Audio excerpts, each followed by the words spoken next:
ये लोग घबरा गए बिलावल भुट्टो जरदारी से। हमारा मैंडेट, अगर आप चोरी करना चाहते हैं हम आपको चोरी करने नहीं देंगे। मजबूरी में हमने मुस्लिम लीग नून के साथ अलायंस किया, उनको गवर्नमेंट में बिठाया। हमने दिल से नहीं किया। ये इनके दिल में जो एक बुग़्ज़ है पीपल्स पार्टी के लिए, वो अब निकल रही है। इतने बात को आगे मत बढ़ाएं कि हमें ऑपोजिशन में बैठना पड़े। आपके वजीर बैठकर जो है कश्मीरियों को कहते हैं कि आप कश्मीर नहीं है। समझते हैं कि इस तरह के स्टेटमेंट के बाद आपको वोट मिलेगा कश्मीर से? अंडर पासेस वहां पे बनाए गए हैं और उससे कोई पानी के इनखला का कोई सिस्टम ही नहीं है। पंजाब को देख ले, जहाँ पे अरबों रुपए के बल्कि करोड़ों रुपए के फंड लगाए जा रहे हैं, वहां पे बारिश के बाद जो इनकी ब्यूटिफिकेशन का हाल हुआ है वो करप्शन की एक नई दास्तान बयान कर रही है। जो 5 अगस्त का जलसा है, ये इमरान खान साहब की रिहाई तहरीक का आगाज है। 5 अगस्त जलसे में तहरीक इंसाफ की तमाम लीडरशिप वहां पे होगी। सीएम अफरीदी साहब खिताब करेंगे। 5 तारीख को हम इमरान खान साहब की रिहाई के हवाले से अपना अगला लाएअमल देंगे। नवाज शरीफ यकीनी बात है आजाद कश्मीर का वज़ीर-ए-आज़म बन नहीं सकते। ये जो 1 साल के अंदर तो इनकलाब लाने की बातें की जाती हैं, ये भी आप समझें कि सियासी और इंतखाबी वादे होते हैं। Welcome to dialogue. मैं हूं इकरा हारिस। मुल्क की सियासत इस वक्त 2 बड़े मुहाजों पर गर्म दिखाई दे रही है। एक तरफ आजाद कश्मीर के इंतखाबात ने हुक्मरान इत्तेहाद की 2 बड़ी जमातें नून लीग और पाकिस्तान पीपल्स पार्टी को एक दूसरे के मद्दे मुकाबल ला खड़ा किया है, तो दूसरी जानिब तहरीक इंसाफ ने बानी पीटीआई की रिहाई के लिए 5 अगस्त को मुल्कगीर एहतजाज का ऐलान भी किया है। आजाद कश्मीर की आम इंतखाबात के पहले मरहले की पोलिंग 27 जुलाई को होने जा रही है, लेकिन वोटिंग से पहले ही इंतखाबी मुहिम तल्ख बयानात की नजर होती दिखाई दे रही है। गुज़श्ता दिनों मीरपुर में जलसे से खिताब करते हुए बिलावल भुट्टो जरदारी ने नून लीग की क़यादत को तनकीद का निशाना बनाते हुए कहा कि नून लीगी रहनुमा ऐसे बात करते हैं जैसे पंजाब के हर इलाके में दूध और शहद की नहरें बह रही हों। उन्होंने सवाल उठाया कि जब उनके वालिद और चचा कई बार वजीर आजम और वजीर आला रह चुके हैं, तो फिर अवाम को यह भी बताया जाए कि इन अदवार में क्या नुमाया तरक्याती काम हुए। बिलावल भुट्टो के इस बयान के जवाब में आज नून लीग के कायद नवाज शरीफ ने मीरपुर के जलसे में कहा कि ये कश्मीर है, कश्मोर नहीं। ये मीरपुर है, मीरपुर खास नहीं। कश्मीर को तो मैं अपना घर समझता हूँ, इसको कश्मोर ना समझना। ये कश्मीर है, कश्मीर। ये मीरपुर है, मीरपुर खास नहीं है। भाई मेरी बात का बुरा ना मानना बिलावल भाई, आप मेरे बरखुरदार हो। ये नोक झोंक सियासी पार्टियों में होती रहनी चाहिए, तलखी नहीं होनी चाहिए। सियासी कशीदगी सिर्फ दोनों जमातों की कयादत तक महदूद नहीं रही, बल्कि पंजाब और सिंध के वज़रा इत्तलात भी आमने सामने आ गए हैं। दूसरी जानिब वज़ीर इत्तलात पंजाब उज़मा बुखारी ने कहा है कि पीपल्स पार्टी को पंजाब से बुग़्ज़ है और लाड़काना के नवाबों को पंजाब के अवाम पर तरक्याती मंसूबों की मद में खर्च होने वाला पैसा हजम नहीं हो रहा। इसके जवाब में सिंध के वज़ीर इत्तलात शर्जील इनाम मेमन कहते हैं कि पीपल्स पार्टी को पंजाब के अवाम से कोई बुग़्ज़ नहीं, बल्कि जाली मैंडेट के जरिए कायम होने वाली हुकूमत को अवामी मैंडेट रखने वाली जमातों को जमहूरियत का दर्ज देने का कोई हक नहीं। दूसरी जानिब तहरीक इंसाफ ने आजाद कश्मीर के इंतखाबी मैदान से खुद को दूर रखते हुए अपनी तमाम तर तवज्जो बानी पीटीआई की रिहाई की तहरीक पर मरकूज करने का फैसला किया है और इसी सिलसिले में 5 अगस्त को पेशावर में एक बड़े जलसे का ऐलान भी किया है, जबकि मुल्क भर में एहतजाजी रैलियां भी निकाली जाएंगी। इसी दौरान केपी हुकूमत ने एक और अहम आईनी मुहाज भी खोल दिया है। सूबाई हुकूमत ने कौमी मालियाती कमीशन एनएफसी अवार्ड में अपने हिस्से और वसाइल में इजाफे के मुतालबे के साथ आईनी अदालत से रुजू कर लिया है, जिसके मुल्की सियासत और वफाकी इकाइयों के ताल्लुकात पर भी दूररस असरात मुरतब होंगे। तो सवाल यह है कि क्या आजाद कश्मीर के इंतखाबात हुक्मरान इत्तेहाद के अंदर मौजूद इख्तलाफात को मजीद गहरा करेंगे? क्या 5 अगस्त का एहतजाज तहरीक इंसाफ की सियासी हिकमत अमली में कोई नया मोड़ साबित होगा? और क्या एनएफसी अवार्ड का मामला मरकज और केपी के दरमियान एक नई आईनी और सियासी कशमकश को जन्म? इसी पर बात करेंगे। सबसे पहले मुझे ज्वाइन करेंगे पीपल्स पार्टी के सीनियर रहनुमा नबील कबूल। बहुत शुक्रिया नबील कबूल साहब आपके वक्त का। सर, सबसे पहले तो ये बताइएगा, आज़ाद कश्मीर में इस वक्त दोनों जानिब से जो हैं वो तुंदो तेज़ बयानात जो हैं वो आ रहे हैं। बिलावल भुट्टो जरदारी भी निश्तर चला रहे हैं और आज नवाज शरीफ साहब ने भी तनकीद का निशाना बनाते हुए कहा है कि ये कश्मीर नहीं, कश्मीर है, मीरपुर ख़ास नहीं, मीरपुर है। थोड़े से उनके लहजे का शायद उन्होंने जिक्र भी किया इसके अंदर, और फिर ये भी कहा कि बरखुदार आपने नाराज़ नहीं होना, लेकिन सिर्फ तरक्की नून लीग के दौर में हुई है। क्या कहेंगे आप? देखिए, मैं ये समझता हूँ कि ये लोग घबरा गए बिलावल भुट्टो जरदारी से, क्योंकि आपने देखा कि गिलगित में जब वो गए, उन्होंने मेहनत की। गिलगित में उन्होंने जिस तरह जलसे किए, उनको सपोर्ट मिला और उन्होंने सीटें जीती। पाकिस्तान पीपल्स पार्टी ने गवर्नमेंट बनाई, जबकि ये आखिरी वक्त तक जो है नहीं चाह रहे थे कि पाकिस्तान पीपल्स पार्टी गिलगित में जो है हुकूमत बनाए। हमारी खुशनसीबी ये हो गई कि बजट सेशन आ गया। अब बजट हमारे बगैर ये पास नहीं कर सकते थे और हमने कहा कि हमारा मैंडेट अगर आप चोरी करना चाहते हैं हम आपको चोरी करने नहीं देंगे। वहाँ से बात बिगड़ी है। हमारे ताल्लुकात गिलगित के इलेक्शन के बाद से अच्छे नहीं हैं। मजबूरी में हमने मुस्लिम लीग नून के साथ अलायंस किया, उनको गवर्नमेंट में बिठाया। हमने दिल से नहीं किया ये, लेकिन चूँकि मुल्की मफाद में था उस मजबूरी के तहत हमने कहा चले, बजट भी पास हमने करा दी। हम अभी तक इनके साथ चल रहे हैं, लेकिन इनके दिल में जो एक बुग़्ज़ है पीपल्स पार्टी के लिए वो अब निकल रही है।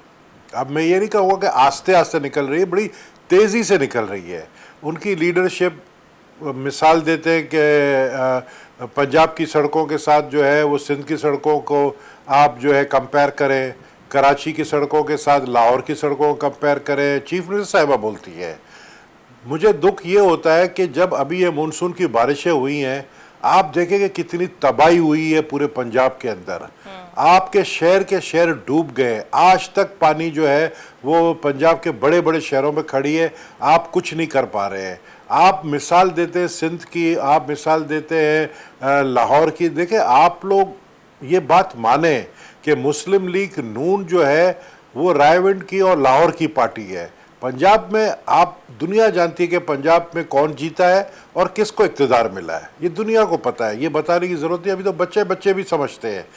कहने का मकसद ये है कि इतनी बात को मत बढ़ाएं कि इस आज़ाद जम्मू कश्मीर के इलेक्शन के बाद असेंबलियों में हम अलग बैठने लग गए। इतने बात को आगे मत बढ़ाएं कि हमें ऑपोजिशन में बैठना पड़े।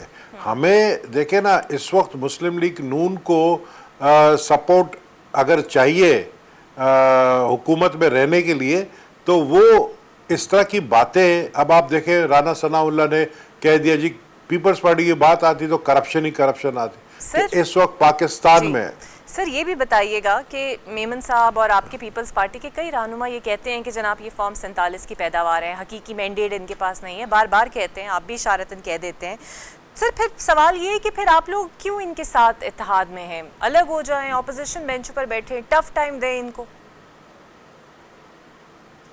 बिल्कुल, हम इस वक्त यही बातें सोच रहे हैं जो आपने कही है। इस वक्त पीपल्स पार्टी यही सोच रही है। रोज़ पेट्रोल डीजल की कीमतें एक दिन बढ़ती है, दूसरे दिन गिरा देते हैं, फिर दूसरे दिन बढ़ा देते हैं। मतलब इन्होंने मजाक बनाया हुआ है। और देखे ना, ये जो इंटरनेशनली कोशिश इन्होंने की कि ईरान और अमेरिका की लड़ाई रुकवाने की, जो कि मुझे दुख है कि वो उसके ऊपर अमल नहीं हुआ। लेकिन बात यह कि जो अपने घर के अंदर जो इस वक्त प्रॉब्लम्स है, आपके वजीर बैठकर जो है कश्मीरियों को कहते हैं कि आप कश्मीर नहीं है, महाजरों की सीट ख़त्म करें। आप इस तरह के स्टेटमेंट देंगे जिस तरह आप समझते हैं कि इस तरह के स्टेटमेंट के बाद आपको वोट मिलेगा कश्मीर से। हमने तो ऐसी बात नहीं की। हमने मीरपुर के लिए कहा कि भाई आप इंटरनेट खुलवा दें, इंटरनेट खोला इन्होंने, उनकी मेहरबानी। इस वक्त सबसे पॉपुलर पार्टी जो है वो पाकिस्तान पीपल्स पार्टी है आज़ाद जम्मू कश्मीर में। हमने गिलगित में हुकूमत बनाई, हम आज़ाद जम्मू कश्मीर में हुकूमत बनाएंगे और उसके बाद हमारा टारगेट पंजाब होगा। अब पंजाब में चेयरमैन बिलावल भुट्टो जरदारी साहब बैठेंगे। आप सर बहुत सीजन्ड पॉलिटिशियन हैं और आप इंतखाबात के डायनामिक्स और रिजल्ट्स के डायनामिक्स को बहुत अच्छी तरह समझते हैं। ये जो 3 मराहिल में इंतखाबात करवाने का फैसला हुआ है, people's party is agreed on that. So बहुत से माहिरीन ये कहते हैं कि अगर पहले मरहले के नतायज सामने आ गए तो हो सकता है कि बाकी के मराहिल में वोटर्स की राय को मुतासर हो सकती है, वोटर्स अपनी ओपिनियन को बदल सकते हैं। आपको लगता है रिजल्ट में फ़र्क हो सकता है?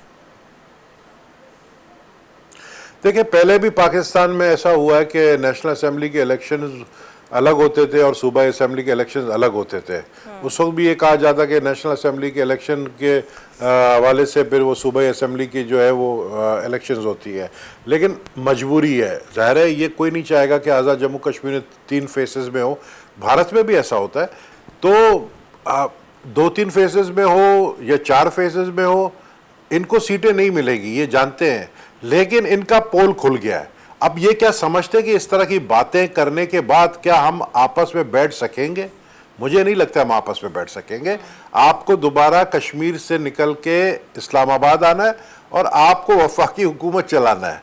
और अगर मुझे इसकी ये कहने में हर्ज नहीं है कि वफाकी हुकूमत कितने चंद दिनों की मेहमान है और कितना अरसा है, अगला प्राइम मिनिस्टर इसी असेंबली के अंदर चेयरमैन बिलावल भुट्टो जरदारी बन सकते हैं और वो हम बना सकते हैं, हमारे पास वो नंबर्स हैं।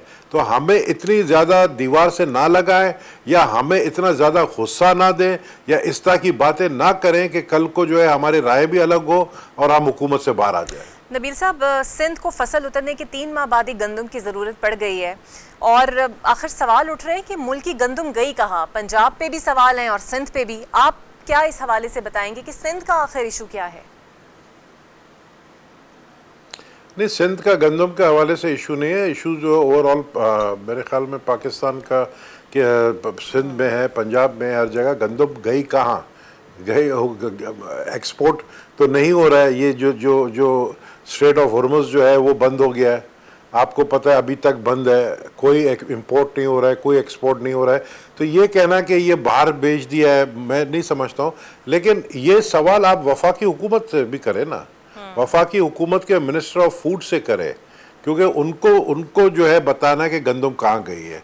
तो मैं समझता हूँ कि आज़ाद जम्मू कश्मीर के इलेक्शन के बाद गंदम भी बाहर आ जाएगा और चीनी की भी कीमतें गिर जाएंगी और भी सारी कीमतें नीचे आ जाएंगी। अच्छा गबूल साहब, सवाल यहाँ पर ये भी है, जिस तरह आपने मानसून का जिक्र किया तो जाहिर सी बात है लाहौर में हमें पानी नज़र आया। बहुत सारे ऐसे इलाके हैं जहाँ पर मरीम नवाज साहिबा खुद निगरानी करती रही हैं, बहुत सारे नशेबी इलाके डूबे भी हुए, इसमें कोई शक नहीं है। केपी में भी ऐसी सूरत हाल रही। अब मानसून अगर आएगा तो फिर जारी बात है पानी कराची का भी रुख करेगा। कितना तैयार है कराची? मैं आज ही मेयर कराची से मिलकर आया हूँ, मीटिंग की है मैंने कि मेयर कराची से। उन्होंने तो अपनी पूरी तैयारी की हुई है और मानसून के बारिशें, आपको पता है लास्ट ईयर भी कराची के अंदर क्लाउड बस्ट हुआ था जिसकी वजह से पूरा जो है कराची, तकरीबन कराची जो है वो डूब गया था। लेकिन फौरी तौर पर अमल हुआ, with in 24 hours, with in 36 hours काफ़ी इलाके में पानी ड्रेन आउट हुआ। तो वो तैयारी मुकम्मल है। मैंने आज काफ़ी देर 2 घंटे मेयर कराची के साथ गुजारा और मेयर कराची ने ही वॉज वेरी ऑप्टिमिस्टिक कि हम हालात को कंट्रोल कर लेंगे। अच्छा सर, आप वाहिद सियासतदान हैं जो अक्सर ऐसी बातें भी बता देते हैं जो आगे जाके सच भी हो जाती हैं, कुछ इशारा तो दे देते हैं। तहरीक इंसाफ के मामलात खासे ख़राब हैं, सिचुएशन आपके सामने ही है। कुछ सियासी अदम इस्तेकाम भी अरूज पर है। पीपल्स पार्टी नून लीग आमने सामने है, तहरीक इंसाफ बिल्कुल साइड लाइन है, खान साहब से मुलाकात तक हो नहीं पा रही, सिचुएशन बड़ी टफ है। सो Tehreek Insaf as it self, जमात और ख़ुद खान साहब से मुलाकात और रिहाई का मामला जो है वो कहाँ पर आप देख रहे हैं? देख, खान साहब के मामलात में खान साहब के जो एडीज़ हैं, जो खान साहब के साथी, मैं नहीं कहूँगा, आजकल तो उनके साथी आपको पता है इधर उधर हो गए हैं और जो नज़र आते हैं वो भी खान साहब, वो चाहते हैं खान साहब अंदर रहे। मैं इस साल 2026 में 2 दफ़ा मौका था खान साहब के बाहर निकलने का, लेकिन उनके जो करीबी लोग हैं, ख़ासकर उनकी फैमिली के लोग, पता नहीं, या तो वो नहीं चाहते कि खान साहब बाहर आए, क्योंकि जब खान साहब बाहर आ जाएगा तो सारा फोकस उसी एक शख्स के ऊपर होगा, बाकियों को कोई नहीं पूछेगा। अभी सबके इंटरव्यूज़ आते हैं, पहले किसी को कोई जानता नहीं था कि कौन रिश्तेदार कौन है, अब वो रिश्तेदार इस तरह की बातें करते हैं बाहर आकर वो कहते हैं कि जी ऑपरेशन सिंदूर एक ड्रामा था। तो आप जो है अपनी कौम को, अपने मुल्क को बदनाम कर रहे हैं, आप भारत को हंसने का मौका दे रहे हैं। तो ऐसी बातें करने वाले जो है ना, वो नहीं चाहते कि खान साहब बाहर आए। बिल्कुल सही, बहुत शुक्रिया आपका नबील कबूल साहब, मेरे थे पाकिस्तान पीपल्स पार्टी के सीनियर रहनुमा। एक ब्रेक लेते हैं, ब्रेक के बाद आपसे मिलते हैं। Welcome back. और अब मुझे ज्वाइन करेंगे पाकिस्तान तहरीक इंसाफ के सीनियर रहनुमा और सूबाई वज़ीर इत्तलात शफी जान साहब। बहुत शुक्रिया शफी साहब। हाँ, आप लोग पंजाब को तो तनकीद का खासा निशाना बनाते हैं नून लीग की तर्ज़ हुकूमत पर, लेकिन इस दफ़ा तो हमने देखा कि आपके सूबे के हालात भी कुछ मुवाफिक नहीं थे। पेशावर जैसा सूबाई दारुल हुकूमत भी बारिश में मुकम्मल डूबा हुआ नज़र आया, इफ़ेक्ट भी हुआ है, अमवात भी वहाँ पर बहुत ज़्यादा हुई हैं। पंजाब में एटलीस्ट पानी निकल तो जाता है, कुछ ही घंटों में मशीनरी एक्टिव होती है, लेकिन सर केपी में ये मसाइल इंफ्रास्ट्रक्चर के और मशीनरी के बहुत ज़्यादा हैं। सबसे पहले आपका शुक्रिया। देखिए, जहाँ तक पंजाब और खैबर पख्तूनख्वा के मौजूदगी की आप बात कर रहे हैं, आज मैंने एक ट्वीट की हुई है, वहाँ पे आप देख लें कि जो नए अंडरपासेस वहाँ पे बनाए गए हैं, और उससे कोई पानी के इनखला का कोई सिस्टम ही नहीं है। तमाम जो अंडरपास है वो डूबा हुआ है और ये इस पे अरबों रुपए लगाए गए हैं। अब इसकी तहकीकात होनी चाहिए। जहां तक खैबर पख्तूनख्वा की आपने बात की, देखिए जो बारिश हुई मामूल से ज्यादा बारिश हुई और घंटों में पेशावर को क्लियर कर दिया गया। ऐसी कोई जगह नहीं थी जहां पे टाइम लगाया गया हो। देखिए मानसून की बारिश से पहले सीएम अफरीदी साहब ने इजलास को लीड किया। वहां पे जो भी तैयारियां थी उनको ऑन ग्राउंड किया गया। हमारे महकमे तमाम ऑन फील्ड थे, रेस्क्यू पॉइंट्स बनाए गए, तमाम तरह चीजें उनके पास थी। देखिए जब बारिश होती है तो कुछ घंटों के लिए जरूर पानी जो है जब मामूल से ज्यादा, क्योंकि फ्लड होता है तो मतलब तो तीन घंटे 4 घंटों में तमाम तरह चीजों को क्लियर कर दिया गया था।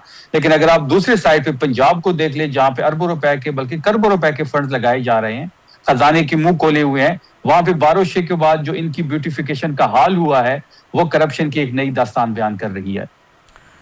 सर गंदम के बहरान के हवाले से भी मैं चाहूँगी कि आप रोशनी डालें। अब चूँकि केपी में भी क्या गंदम बहरान है, पंजाब और सिंध में तो है और इसके ऊपर बात भी हो रही है। और क्या केपी को पंजाब से गंदम की सप्लाई आई थी जो तरसील रोक दी गई है? क्योंकि सिंध हुकूमत ने तो तस्लीम किया है कि पंजाब से गंदम की तरसील पर गैर एलानिया पाबंदी लगा दी गई है। सो आप लोगों की क्या स्टैंडिंग है इस पर? देखिए पंजाब इस वक्त वाहिद सूबा है जो आर्टिकल 151 की खिलाफ वर्जी इस वक्त कर रही है। पंजाब जो है वो गंदम में खुद कफील है। ये अपने कपत से तकरीबन कोई 70 लाख मैट्रिक टन ज्यादा पैदा करती है, जो ये सिंध को भी दे सकती है और खैबर पख्तूनख्वा भी डिपेंडेंट है उसी गंदम का, क्योंकि खैबर पख्तूनख्वा की जो कपत है वो 52 लाख के लगभग है और हमारी पैदावार 14 लाख की है। 38 लाख का शॉर्टफॉल है।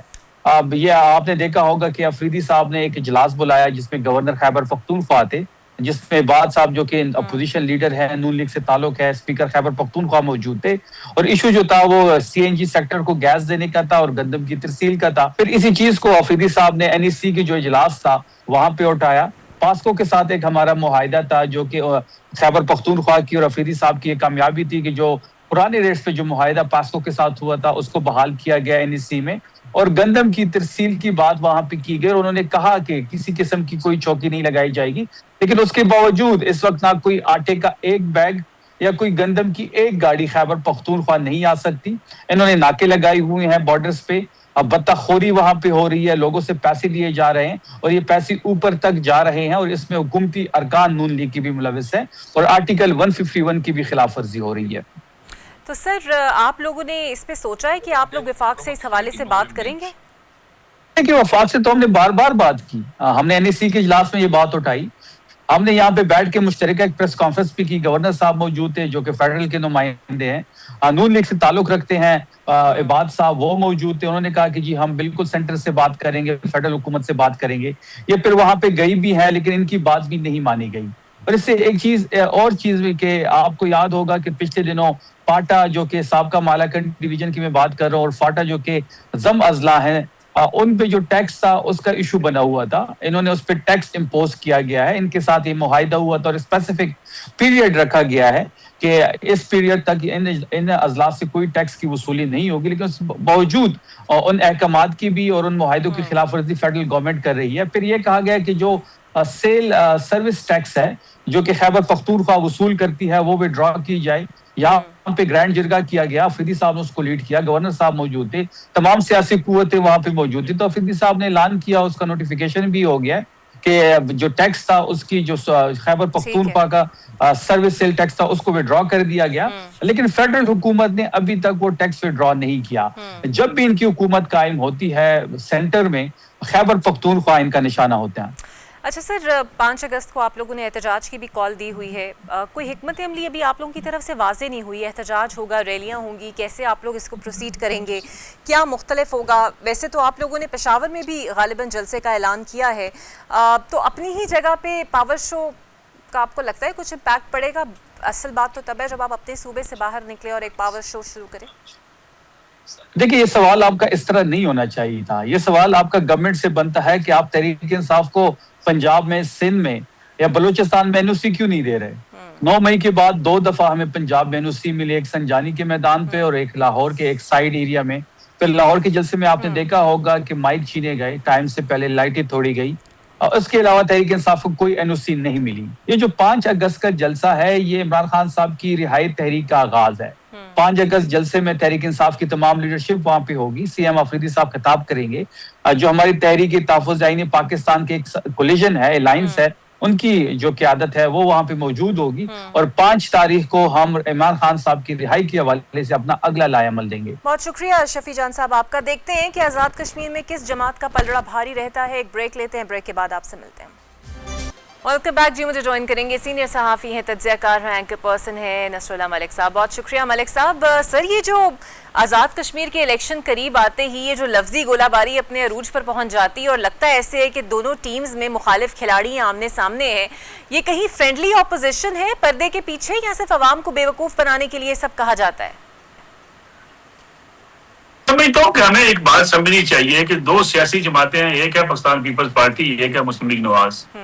अगरचे उनका आपस में इत्तेहाद है हुकूमत साजी में, लेकिन दो मुख्तलिफ नजरियात रखने वाले और दो मुख्तलिफ जो है वो प्लेयर्स हैं। अब अगर एक इंतखाबी मैदान में उतरते हुए दोनों एक दूसरे के ऊपर तनकीद नहीं करेंगे तो इलेक्शन में हिस्सा क्या चलेंगे? तो ये रूटीन का मामला है। सियासी जमातें एक जगह पे इत्तेहाद में होती हैं, दूसरी जगह इलेक्शन लड़ रही होती हैं, तो अपनी अपनी जो है वो सियासत के लिए या अपने मंशूर के लिए या दूसरों पर तनकीद करके अपने आप को प्रोमिनेंट करती हैं। अगर मियां नवाज शरीफ जाके मीरपुर में ये कहें कि बिलावल भुट्टो वज़ीरदारी बड़े अच्छे हैं, पीपल्स पार्टी की परफॉर्मेंस बड़ी अच्छी है, तो वो अपना चूरन क्या बेचेंगे? और इसी तरीके से बिलावल भुट्टो वज़ीरदारी के कि मियां साहब की जहाँ पंजाब बड़ा अच्छा है, हमारे पास तो काम ही कोई नहीं है, तो फिर वो अपने उम्मीदवार को कैसे कहेंगे कि जनाब हमने वोट डाला जाए? तो मेरे ख्याल में ये लफ्जी गोलाबारी, इसका मियां साहब ने भी आज जिक्र कर दिया, नवाज शरीफ साहब ने भी, कि जनाब बिलावल भुट्टो वज़ीरदारी मेरे बरखुरदार हैं, वो इतना सीरियस न ले चीजों को। तो ये सियासत के इंतखाबी लफ्जी गोलाबारी है जो इंतखाबी मैदान में हर सियासी जमात करती है। अगर जो है वो पीटीआई के साथ इत्तेहाद था माजी में मुख्तलिफ जमातों का, तो जब इलेक्शन आते थे तो एक दूसरे के खिलाफ जो है वो इसी किस्म की तनकीद की जाती थी, और ये तनकीद होनी चाहिए। अच्छी बात है, लोगों को पता चले कि मुस्लिम लीग नवाज क्या चाहती है, पीपल्स पार्टी क्या चाहती है, पीटीआई क्या क्या मंशूर है। और मैं तो समझता हूँ, देखिए, इमोशंस की सियासत हमें खत्म करके परफॉर्मेंस की सियासत पे बात होनी चाहिए। खैबर पख्तूनख्वा का मुकाबला पंजाब से हो, पंजाब का खैबर पख्तूनख्वा से हो, सिंध का मुकाबला केपी से हो, केपी का मुकाबला बलूचिस्तान से हो। इसी तरीके से अवाम की जो है वो फलाह बहबूद हो सकती है। मलिक साहब, अवाम की फलाह बहबूद से याद आया सर, ये जो रोज़मर्रा पेट्रोल की प्राइसेस रोज़ाना की बुनियाद पर बढ़ती जा रही हैं, अवाम के लिए तो ये मुसीबत ही हो गई जब उन्होंने फ्री मार्केट पे सब कुछ छोड़ दिया। अब नाए हुरमस का रीज़न बना दिया, वहाँ पर तेल की कीमतें कम होती है, यहाँ पर लेवी के थ्रू फ़ायदा उठाया जाता है, महंगाई अपने अरूज पर है, टमाटर 400 रुपये 500 रुपये किलो तक फ़रोख्त हो रहा है। ये सब मैनेजमेंट किसकी जिम्मेदारी है सर? इस नूरा कुश्ती में आवाम को भूल जाते हैं ये हुक्मरान? देखिए, गवर्नेंस एक बड़ा मसला है हमारे यहाँ। मैं समझता हूँ मौजूदा हुकूमत की गवर्नेंस भी जो है ये एक सवालिया निशान है। इन्हें ये देखना चाहिए कि अगर इंटरनेशनल मार्केट में पेट्रोलियम मसनूआत की कीमतें कम होती हैं तो अवाम को फायदा होना चाहिए, अगर बढ़ती हैं तो अवाम पर बोझ डाला जाना चाहिए, और अवाम पर बोझ डालते वक्त भी टैक्सेस की मद में जो है बोझ नहीं डालना चाहिए। लेकिन हुकूमत का मौक़िफ़ ये है कि इतना बड़ा क्राइसिस जब आ गया दुनिया भर में, तो पेट्रोलियम की मसनूआत की कीमतें बढ़ रही हैं, तो इसकी वजह से पाकिस्तान भी मुतासर है। अलबत्ता ये बात आपकी दुरुस्त है कि हुकूमत का काम ही होता है कि वो बेहतर से बेहतर रास्ते तलाश करे, अवाम की फलाह बहबूद के बारे में सोचे, महंगाई के बारे में सोचे। अगर महंगाई कंट्रोल नहीं होती तो आम आदमी मुश्किलात का शिकार होता है। दूसरा हमारा मसला है वो है आपकी फाइनेंशियल मैनेजमेंट का, जिसको मेरे ख्याल में हम कई सालों से भुगत रहे हैं। कभी हम IMF के पास जाते हैं, कभी निकल आते हैं, कर्जों की मद में जो हमें सूद के पैसे अदा करने पड़ते हैं, वो मैशत के ऊपर एक बहुत बड़ा बोझ है। उससे निकलने के लिए जब तक इकदाम हम नहीं करेंगे, आपकी मैशत दबाव का शिकार रहेगी। सरमायाकारी के लिए आप सहूलियात फराहम नहीं करेंगे, अंदरूनी और बैरूनी सरमायाकारी लाने की आप कोशिशें नहीं करेंगे, आपका जो है सुर्ख फीता जो है वो रास्ते की रुकावट बनने से उसको आप नहीं रोकेंगे, उस वक्त तक सरमायाकारी नहीं हो सकती। और अगर सरमायाकारी नहीं होगी तो आपके पास से बेरोजगारी का खात्मा नहीं होगा, आपके पास अशिया ज़रूरत की कीमतों में कमी नहीं होगी, आपकी मैशत पटड़ी पर नहीं चढ़ेगी। और इसके लिए हुकूमत कहती रहती है अगला साल बड़ा अहम है, अगला साल बड़ा अहम है, लेकिन मैं समझता हूँ अगर आज के दिन तक तज़किया किया जाए तो हुकूमत माशी मैदान में कामयाबी का दावा नहीं कर सकती। सर, ये जो गंदम वाला मामला है, पहले पंजाब हुकूमत ने खरीदारी का हदफ 30 लाख टन रखा, 8 फिर उसे 8 पर लेकर आए, सिर्फ खरीदी सिर्फ 4, फिर 3 माह बाद दोबारा पास्को के पास जाने का फैसला कर लिया। अगर सवाल ये सर, ये गंदम गई कहाँ? किसानों पर छापे तक मारे गए, अफगानिस्तान का बॉर्डर बंद है, क्या हुकूमत के चहीतों ने ऐसी मैनेजमेंट की है कि हम अब गंदम का बहरान बर्दाश्त करेंगे? देखिए, एक बदकिस्मती से हम स्टॉक करने वाली कौम है। हमारे यहाँ जो हर कोई चाहता है कि वो स्टॉक करे, स्टॉक करके रेट्स में इजाफा करे, और ये मसला हमारे यहाँ ये भी मैनेजमेंट का है। देखिए, अगर आप जो है वो गंदम नहीं खरीदते और फिर गंदम का बहरान पैदा कर लेते हैं, हम तो वो कौम है कि जो गंदम इजाफी उगा लेते हैं, फिर एक्सपोर्ट करते हैं, फिर इंपोर्ट करने पे आ जाते हैं। इसी तरीके से बहुत सारी एशिया ऐसी हैं जिनका अगर हम एक्सपोर्ट और इंपोर्ट बैलेंस ठीक कर लें तो काफी सारे मामला बेहतर हो सकते हैं। मैं समझता हूँ कि अगर जब तक आपके यहाँ जो है वो मेरिट्स पर फैसले नहीं होंगे, जब तक आप जो है एहतसाब के निजाम को मौसर नहीं करेंगे, जब तक जो है वो सेल्फ इंटरेस्ट से लोग बाहर नहीं निकलेंगे, यही वजह है कि हमारे यहाँ सियासत एक कारोबार बन गई है। लोग सियासत में आते हैं अपने शान और शौकत में इजाफे के लिए, अपने प्रोटोकॉल में इजाफे के लिए, लेकिन अगर ये कहा जाए कि कोई अवामी खिदमत के लिए सियासी मैदान में उतर रहा है तो उसकी मिसाल जो है शाहजो नादर ही आपको मिलती है। सर, एक आखिरी सवाल, मियां नवाज शरीफ ने जो ख्वाहिश जाहिर की थी कि उन्हें आज़ाद कश्मीर का वज़ीर आज़म बना दिया जाए, ये वो दबी हुई ख्वाहिश है जो वो चाहते हैं कि अब भी पूरी हो जाए, या फिर इसे लाइटर नोट में एक स्टेटमेंट लेके भूल जाना चाहिए? मेरे ख्याल में उन्होंने बड़े लाइटर नोट पे कहा, जिसके बाद उन्होंने मजाक भी कर दी थी, क्योंकि मियां नवाज शरीफ, यकीनी बात है, आज़ाद कश्मीर का वज़ीर आज़म बन नहीं सकते, ना वो बनना चाहेंगे। वो ये कहना चाह रहे थे, मियां साहब का जो स्टाइल सियासत का है कि जी मुझे आपसे इतनी मोहब्बत है कि मैं आपका वज़ीर आज़म बनने को तैयार हूँ। ये बिल्कुल ऐसे ही रिमार्क्स हैं जब सियासतदान कहते हैं कि जी मैं आपका कौंसलर बनने को तैयार हूँ लेकिन ख्वाहिश वज़ीर आज़म बनने की होती है। तो मतलब ये है कि वो अपनी मोहब्बत जतला रहे थे कश्मीरी अवाम के साथ, और कोई ऐसा संजीदा मामला नहीं है कि मियां नवाज शरीफ अब आज़ाद कश्मीर के जो है वो वज़ीर आज़म बनना चाहते हैं। आज़ाद कश्मीर का वज़ीर आज़म कश्मीरी होंगे, कश्मीरी होगा। और दूसरी बात यह है कि ये सियासी नारे जो जलसों के होते हैं, ये दुनिया भर में इसी किस्म के नारे लगाए जाते हैं। ये जो एक साल के अंदर अंदर इनकलाब लाने की बातें की जाती हैं, ये भी आप समझें कि सियासी और इंतखाबी वादे होते हैं। और मुल्कों को ठीक करने के लिए, चीजों को ठीक करने के लिए टाइम दरकार होता है, और ऐसा हो नहीं सकता कि अब एक दिन में पूरा जो है मुल्क बदल कर रख लें। बिल्कुल सही, बहुत शुक्रिया आपका नसरुल्लाह, आप मेरे साथ मौजूद थे। एक छोटी सी ब्रेक लेते हैं, ब्रेक के बाद आपसे मिलते हैं। वेलकम बैक जी, मुझे ज्वाइन करेंगे इस वक्त मौशी सूरत हाल पर और पेट्रोल प्राइसेस पर बात करने के लिए माहिर माशियात डॉक्टर हाकान नजीब साहब। बहुत शुक्रिया डॉक्टर साहब।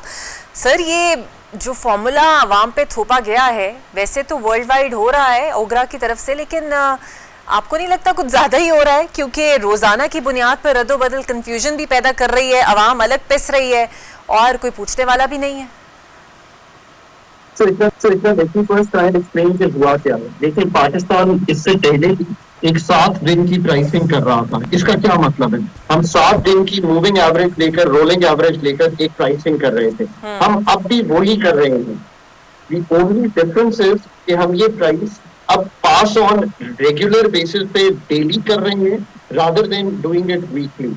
अब ये मसला खड़ा क्यों हुआ है? मसला खड़ा इसलिए हुआ है कि बहुत ज्यादा तब्दीली आ रही है, कीमत में आ रही है, और साथ ही ऑब्वियसली लेवीज हैं, कार्बन लेवी है, पेट्रोलियम लेवी है, इम्पोर्ट पे एक कस्टम ड्यूटी है। ये सब मिलाएं तो ऑब्वियसली प्राइस ज्यादा आ रही है, और एक बहुत चेंजेस भी आ रहे हैं। ये जो मूव है ये इस टाइम पे ऑब्वियसली लोगों को डिस्टर्ब कर रही है, पर अगर ये मूव ना करें तो क्या हो रहा था कि एक हफ्ते में जिसको लगता था कि कीमत बढ़ने वाली है तो वो अपना स्टॉक रोक लेता था और बढ़ी हुई कीमत पे अगले हफ्ते बेचता था। जिसको लगता था कि कीमत कम होने वाली है तो वो खरीदता नहीं था। ये वो डीरेगुलेशन की तरफ मूव है। प्रॉब्लम ये आ रही है कि ये एक स्टेप ले लिया है और बाकी चीजें नहीं की। अब इस वक्त भी एक एडमिनिस्ट्रेड ओगरा की प्राइस है जो मुल्क में हो रही है। मैंने अभी आज दोपहर को ही ना just to create an understanding कि ये है क्या, इस पे एक ट्वीट किया। ये एक स्टेप है। असल बात ये है कि सब OMCs, ऑयल मार्केटिंग कंपनीज को अपनी प्राइसिंग करनी चाहिए। That is what you actually need. What does that mean? That mean कि आप एक पेट्रोल पंप पे जाएं, वो एफिशिएंट है, उसकी क्वालिटी ऑफ सर्विस बेहतर है, उसकी जो प्राइस है कम की खरीदा हुआ है, उसने बेहतर मैनेज किया है, उसकी कीमत लेट से 290 रुपए है। आप अगले पे जाएं तो उसकी कीमत उससे भी कम है, वो उससे भी ज्यादा एफिशिएंट है, बेहतर बाइंग की हुई है। We have taken an step, administered कीमत पे ही रहे हैं, उसको डेली कर गए हैं, बट जो असल डीरेगुलेशन की रूह है उसकी तरफ नहीं गए। ये करा आप हैरान हो गए। 2018 में I was on the table when I had said what I have just said to you in this interview. I have exactly set this on the table. Agree ये हुआ कि हमें चंद माह दे दें, हम डीरेगुलेट कर देंगे इसको। आज 2026 जुलाई में you are interviewing me and I am repeating the same thing. और इसीलिए मैंने आज 2 बजे एक ट्वीट किया है टू एक्सप्लेन दिस कि what is the problem with doing what we have just done. जब तक service delivery, oil import, oil pricing, quality, इस सब पे बेस करके डिफरेंशिएटेड प्राइस नहीं होगी तो कंज्यूमर को कभी भी efficient benefit pass on of a competitive market होगा नहीं। यही काम है जो इसमें मिसिंग है। इसलिए आपको कीमत की कंपेटिटिव बिहेवियर, जैसे कि फॉर एग्जांपल आप ए बी सी डी जिस मर्जी कंपनी के पास चली जाएं अपना मोबाइल लेने के लिए, मोबाइल सर्विस लेने के लिए, you will be fine because there are so many companies, they have a different pricing network. Let's say कि हम पीटीओ को कहें नहीं जी आप एक कीमत डिटरमिन कर दें, हम समझते ही नहीं है कि डीरेगुलेशन का मतलब क्या है। This is what is lacking. And of course petroleum levy at this higher price, what does that mean, इसको भी समझ लेते हैं। जब ये पेट्रोलियम लेवी लगी थी एक रात, तब भी मैं टेबल पर था। 10 रुपए पेट्रोलियम लेवी लगाई, क्यों लगाई थी कि 18% जीएसटी प्रोविंसेस के साथ शेयर होता था। स्ट्रक्चरल वर्क तो हम मुश्किल समझते हैं करना, वो क्या था कि हम एनएफसी को रिव्यू करते, तो हमने कहा कि 18% जीएसटी को निकाल दीजिए from the pool that is divisible और एक लेवी लगा दीजिए जो कि डिविजिबल नहीं है। वो 10 रुपए की लेवी आज 80-90 रुपए हो गई है। अगर 18% लगा होता तो ये शायद 50 रुपए होता।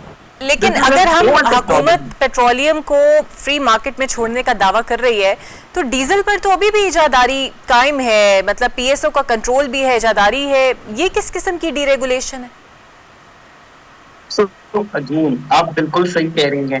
पाकिस्तान में हम लेवल प्लेइंग फील्ड बनाएं और उसके बाद सबको ये कहें, जैसे मैं कहता हूं कि गैस भी इंपोर्ट कर सकते हैं, एलएनजी भी इंपोर्ट कर सकते हैं। क्यों सरकार, क्यों PSO which is the only allowed, मैंने देखा है वो नोटिफिकेशन, उसको हमने अलाउ किया है। इसको इन चीजों से निकलने के लिए दिखाइयां ना लगाएं, दिन लगाएं सो दैट हम इनमें से निकल सकें। ये बात आपकी बिल्कुल दुरुस्त है। गैस के भी कॉन्ट्रैक्ट को ओपन अप करें so that we can let, जिसे कहते हैं the system work, the competitive market work. ये भी आप बिल्कुल सही कह रही हैं। हर ओएमसी की अपनी price, then I will scramble कि मैं इकरा स्टेट ऑयल जो है या इकरा जो कंपनी है उससे बेहतर खाकान कंपनी जो है माल लाए, उसको एफिशिएंटली ट्रांसपोर्ट करे, उसको बेहतर सर्विस देकर सेल करें। जब तक कंपेटिटिव मार्केट बनने नहीं देंगे ये चीज ठीक होगी नहीं। सरकार मंगवाए, सरकार एडमिनिस्ट्रेट कीमत रखे, सरकार आज भी 50% मार्केट को में सप्लायर हो और आप वहीं खड़े हैं। एनर्जी में ओवरऑल ना मार्केट बनने देते हैं, ना कंपेटिटिव बिहेवियर आने देते हैं। अच्छा सर, एक और भी इशू है, ये तो फ्यूल का इशू हो गया, ये जो गंदम का मसला है, हर 3 माह बाद गंदम इंपोर्ट करने पर हुकूमत मजबूर हो जाती है। आपके ख्याल में ये गंदम की कमी हुई है, लेकिन इतनी कम हुई है कि 3 माह बाद भी वही हाल है? फिर केपी वाले कहते हैं कि जनाब पंजाब तो इतनी गंदम बना लेता है कि उसके अपने लिए भी काफी हो, बल्कि वो दूसरे सूबों को भी दे देता है।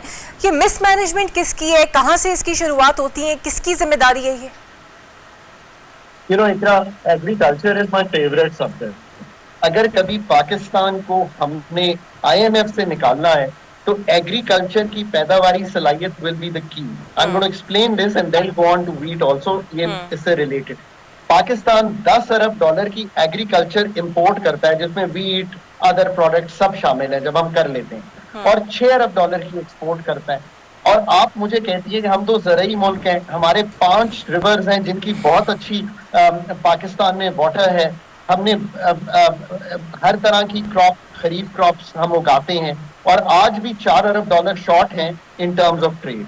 अब प्रॉब्लम क्या है, जब हमने पाकिस्तान में कुछ जो हमारी जिसे कहते हैं ना प्रोडक्ट्स थी, जिसे प्रोडक्शन करते हैं हम, जैसे हमारी व्हीट के अलावा आप छोड़ दें, व्हीट और शुगर केन, इसको हम मैनेज करते हैं, हम कीमत का तयन करते हैं, हम बेस प्राइस बनाते हैं, हम ये सब काम करते हैं, हम एक्सपोर्ट इंपोर्ट में शामिल हैं, हम कोटे देते हैं हर चीज की।